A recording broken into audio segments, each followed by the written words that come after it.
Hey guys, welcome back to my channel. For today's video, I'm doing my February wrap-up. I did say in my February TBR little snippet at the end of my January wrap-up that I was going to be reading From Luke Cove with Love and The No-Show. And I did read From Luke Cove with Love, which you will see right now. And I did also start The No-Show. The No-Show I slumped on a little bit, so I'm only like 50 pages in, and a lot of reviews are saying that it's really good and that there's like a really great plot twist. So I still plan to read that one. It's just not going to be in my wrap up because I just didn't read it. So let's just get into the books I did read. I only read 3, but they were really great books. I did 2 4 stars and 1 5 stars. So let me show you. The first book I read was From Luke Cove with Love, and this one is basically about a figure skater named Jasmine, and she's like a partner's figure skater, so like the 2 pairs, but she currently doesn't have a partner until Ivan asks her to be his partner, and he's like the best male partner in the industry at the moment. So they are enemies, but she says yes, and they become partners, and it just kind of follows like their enemies to friendship to lovers at the end. So it was definitely a slow burn. The lovers part doesn't happen till like the last 50 to 80 pages, I think. But it was good. The first thing I noticed right away was that like Jasmine takes everything way too seriously. Like she just explains why they're enemies and stuff, and it's like stupid like reasons.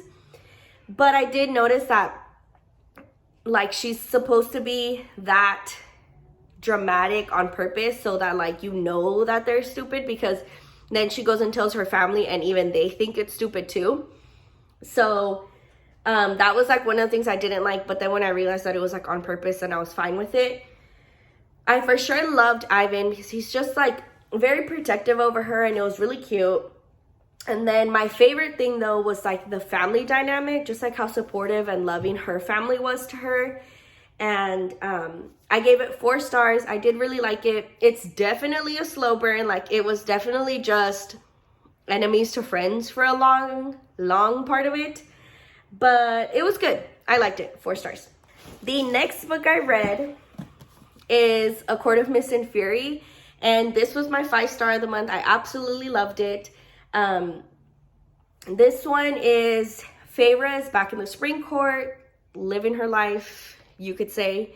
And Tamlin has proposed to her and she's getting married, and Rysand goes in and calls his part of the bargain, and it's like, okay, it's time for you to have your 1 week a month with me. And after that, it just follows all of that hot mess. That's what it says on the back. That's all it says on the back, so that's all I'll say. But it was so good. I think like the last 250 pages, I like binged them. And then what's her name, Kari can read, I think. Kari, I don't know. I'll link her channel in the description. But she does plot explanations, and I literally watched the plot explanation, not because I missed any details, because as I was watching hers, I was like, I caught onto every single detail there was. But I literally watched her whole, it's like 3 hour long, because it's like 2 parts, and the one is like 1 hour, the second part is like 2 hours, I think. It's like 3 hours long. And I watched the whole plot explanation just to like relive the book without having to reread it right away. It was so good. And then the last 2 chapters were amazing, and it leaves you on the biggest cliffhanger that right away, I finished this one and I right away picked up A Court of Wings and Ruin. And this one, there is a lot of war, there's a lot of like prepping, but none of it really bored me, simply because the family dynamic also in this book was so good. Like, yeah, they could just be practicing something, but then they're like talking to each other, and those talks, like them knowing each other so well and things like that, were just so fun and cute to read about, that I absolutely love this book as well. I did give it a 4 star because the last war part seemed very like, she had a bunch of ideas, it seemed like, and then it was like, okay, first this is gonna happen, then this, then this, then this, and it just felt like a bunch of time was dragging before this like one really important thing had to happen. And then even when that one important thing happens, like you still get a whole bunch more pages of something else happening. It got really dragged out. And I think the idea is that like everything is happening quickly, but it just didn't seem like it. Like I just felt like, can you hurry up before everybody dies? Like, what the hell are you doing, kind of thing. At the end of this book, I wasn't left on a cliffhanger or anything like that. It kind of just like wrapped itself up. I have heard that it was supposed to be a trio at first. I don't know if that's true or not, but this one did wrap up nicely. Like I would be fine with this one being the last book. I did also hear that the last book changes perspectives. So like this one is Rysand and Feyre, and the next one I think is Nesta and Cassian. And they're not my favorite people. So I just didn't jump into it right away. I probably will soon just to kind of like wrap up the series and finish it.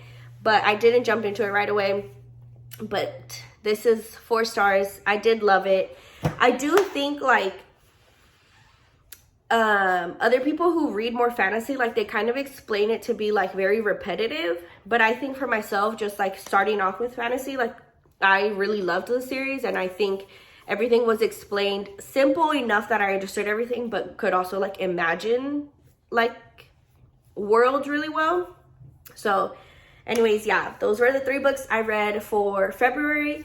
And for March, I will bring in the no-show into my March TBR, because I did start it and I want to finish it, because a lot of people are saying that it has a big plot twist and it's really good.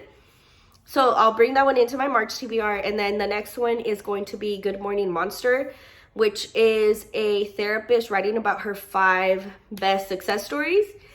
And so I did start that one. I think I'm only like 20 pages in. So that one will also be on my March TBR. I don't think I'll be rating that one just because it's like true stories. So like, how do you judge true stories kind of thing? But yeah, so comment, like, subscribe, and I hope you guys enjoyed the video, and I'll see you guys in the next one. Bye.